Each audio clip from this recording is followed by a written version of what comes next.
На протяжении всего года спортсмены-туристы отрабатывают свои навыки вне зависимости от погодных условий и сезона.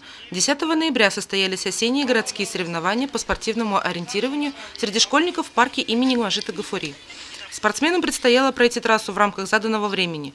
В поиске контрольных точек, которые нужно отметить на карте, можно было использовать только компас и свою скорость. В ЦДТ проводились городские соревнования по ориентированию. Вот очень весело, еще не закончилось. Многие устали, но все равно получили удовольствие. Спортивный туризм, я считаю, это очень интересный вид спорта.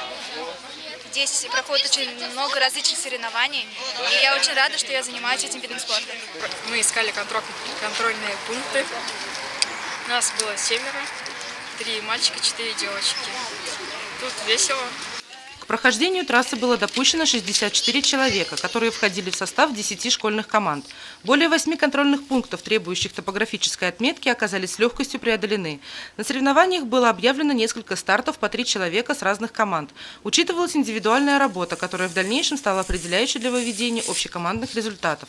Итоги соревнования подведены. В личном первенстве среди мальчиков и девочек до 13 лет одержали победу Денислам Сулейманов и Сабина Мамедова. До 15 лет Айдар Янтурин и Юлиана Мингажева. До 17 лет Мансур Мансуров и Гульназ Байгужина. Екатерина Марочкина, Гульгина Раскильдина, телекомпания СТВ.